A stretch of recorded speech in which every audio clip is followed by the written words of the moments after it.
Hello and welcome to Spectator TV Australia. I'm your host, online editor Alexandra Marshall. Ukraine and Russia, they have been locked in a bitter confrontation and a bloody war since around 2014. And in 2022, Putin authorized a special military operation to demilitarize Ukraine. And here we are today. Russia said it had no plans to occupy Ukraine, but after annexations and years of bloody violence on the ground, that of course appears to be a lie. Incoming US President Donald Trump made it one of his election promises to end the war between Russia and Ukraine. Want a strong and powerful military, and ideally we don't have to use it. They said, he will start a war. I'm not going to start a war. I'm going to stop wars. However, things have not exactly gone smoothly. This week, there is a new 28-point peace plan on the table, but it's still a bit controversial. So joining me to discuss this rapidly changing situation is an associate of the Ukrainian Security and Cooperation Centre, Pete Shmigel. Pete, welcome to Spectator TV Australia. Hi, Alexandra, and thank you for your commitment to this topic. You've been covering it for quite a while, and it's really appreciated.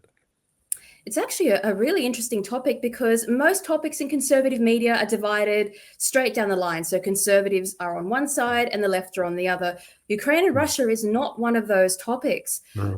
This 28-point peace plan, it is hovering over the world right now. You've called it an existential threat to the Ukraine. Why? Well, when you look at the content, it's basically a recipe for capitulation.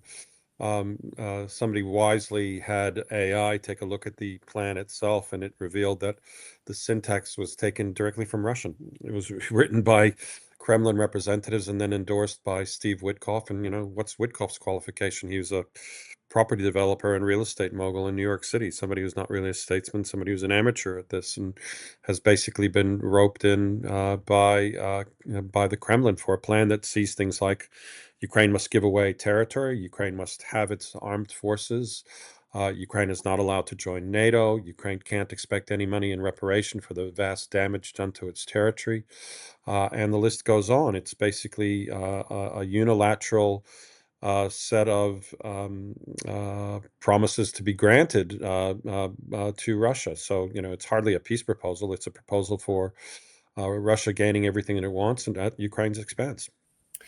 Well, interestingly, with this peace plan is that we don't have the three major speakers and negotiators in the one place. We're having separate talks with the US and Russia in one location, and then we've got Ukraine, Europe, and the US in another location. How strange is it for a country to not be involved in all levels of negotiation over its future? Yeah, I mean, let's take the metaphorical example of Australia. It's the equivalent of China and Indonesia sitting down behind closed doors and negotiating for Australia to have to give up Queensland for some bizarre reason involving regional security. So just the development process of the plan itself is highly concerning, and it's illegitimate just in its formation process, and therefore, why would Ukraine give it any credence at all? Look, I think the thing here is to think less about points and think more about principles. And the principles in this issue are about regional security and they're about democracy. And the war on Ukraine should be of concern to Australians too, because what it does is it sets extraordinary precedents for things like illegally taking over territory and B, imposing authoritarian values over democratic values. People in China watch this stuff very closely. And whatever happens to Ukraine, whatever outcome is imposed on Ukraine, as per this kind of peace proposal, has huge precedential value in terms of our own region and its security and the values to which it subscribes. Now, some really tough questions. I will give you all of the morality points on Russia and Ukraine, the annexation of Ukraine's sovereign territory, the breaching of its borders. And it didn't just do it to Ukraine, it's done it to other nations recently before it went into Ukraine. But let me put these points to you. realistically, what choices does the White House specifically have? Because if the US were to attack Russia, Trump could begin a nuclear war. NATO and the European Union are neither capable nor equipped to fight a ground war with Russia. That's just a logistical reality of how far they have let their militaries deplete. So they can't win that. And if they did win, nobody wants to take ownership of governing Russia. That's for sure. And Iran, China, and North Korea, and several other influential ideologically aligned places in Europe, they would come to defend Russia. So all out war and other border opportunities from other countries could start happening if the US were to go to full on war with Russia.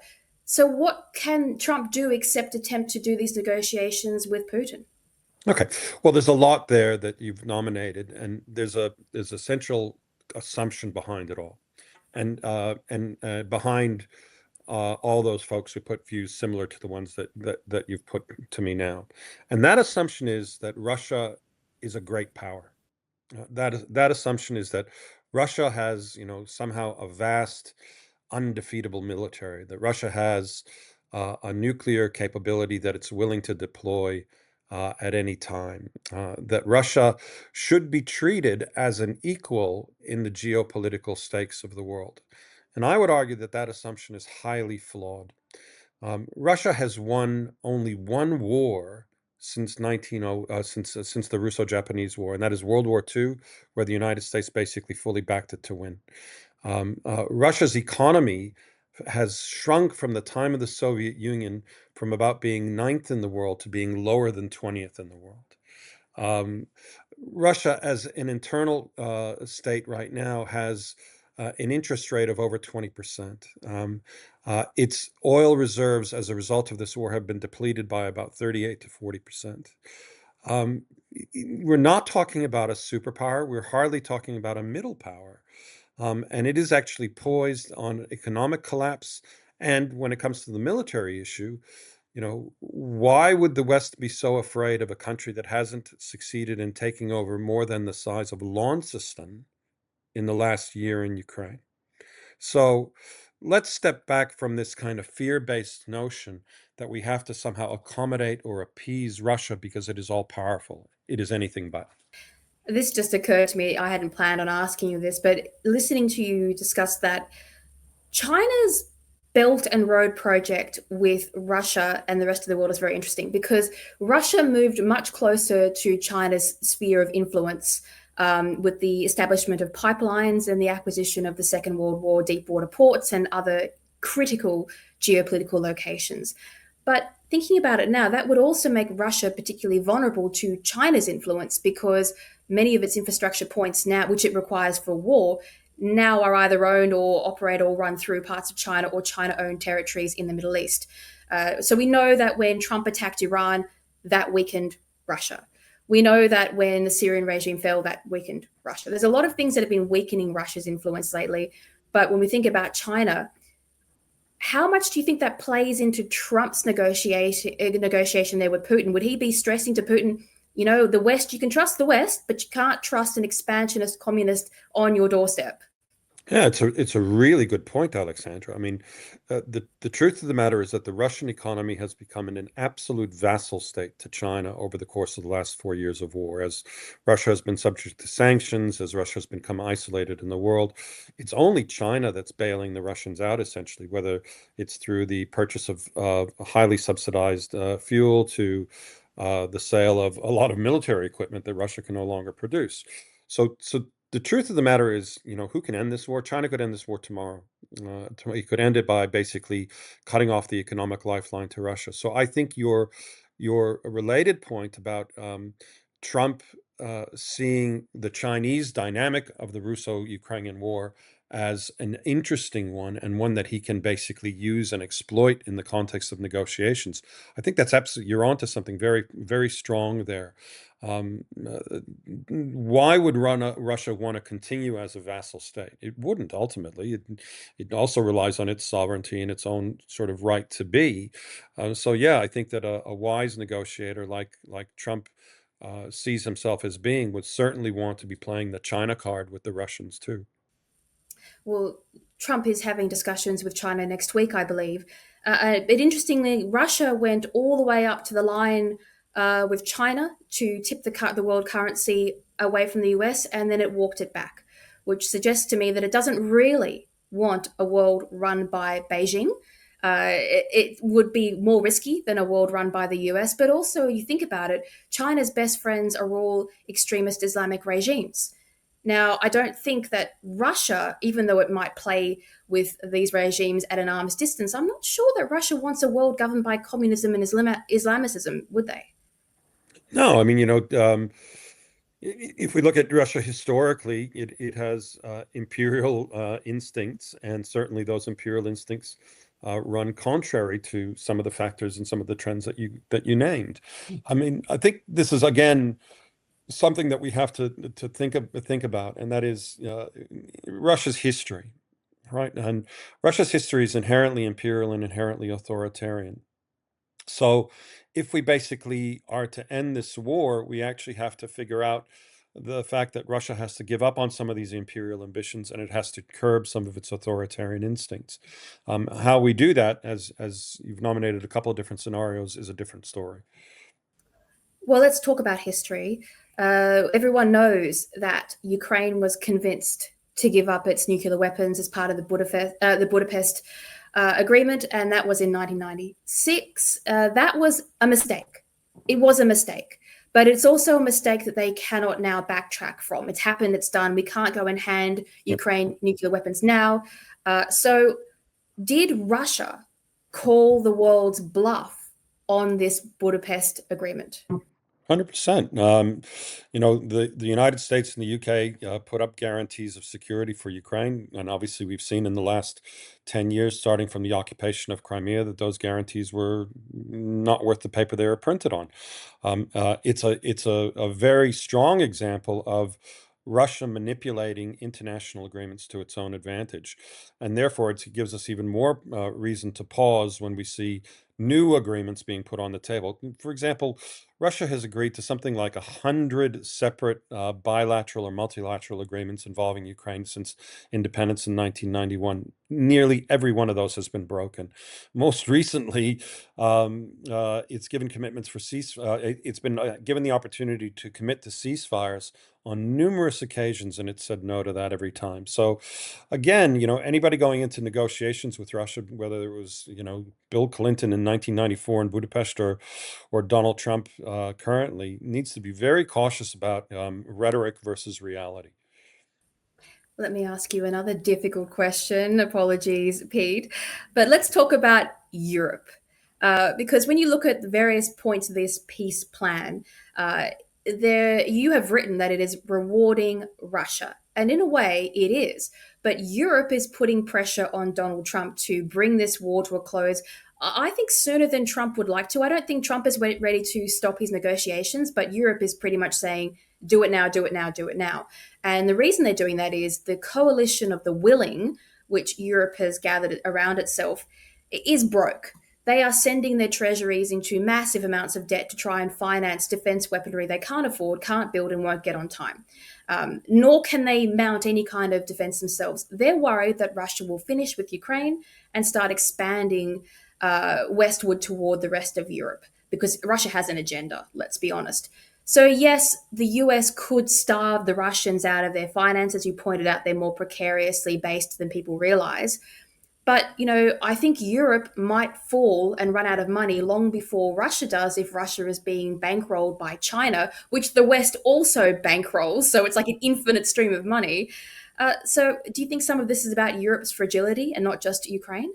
Absolutely. And if Donald Trump has succeeded in one particular aspect, it's been to put more focus on Europe in terms of Europe being responsible for its defense. The Europeans have realized that, whether they like it or not, they've realized it, and they realize that part of that forward defense is ensuring that Ukraine basically can sustain itself. The issue then becomes the one that you rightly point out, and that is the how-to. Can they afford to do so? And that is the $64 million question. Is they now have strong policy objectives about increasing their own defense spending. They have very strong policy objectives about, through the coalition of the willing, increasing security guarantees for Ukraine. The aspect then becomes, how do they afford to do this? And yeah, that is not an easy question for anybody to answer.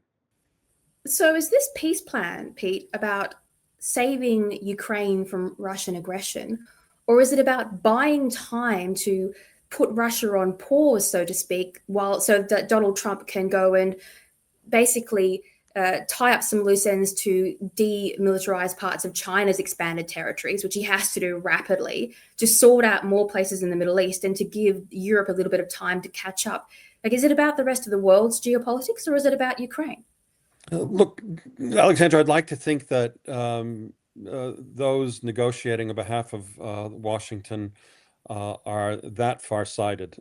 I actually don't think they are. I actually think that, and you're talking to somebody who basically has worked for 7 or 8 ministers and has I seen read too how many history books. I apologize. has seen how very small factors like getting up on the wrong side of the bed influence policy and influence political decision making.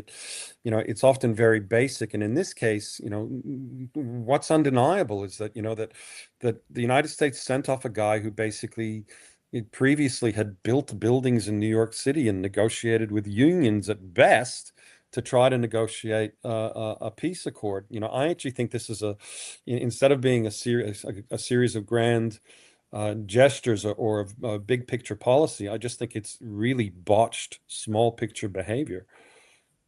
Well, let's give Trump a little bit of credit because he did defy all the global experts when it came to the Middle East.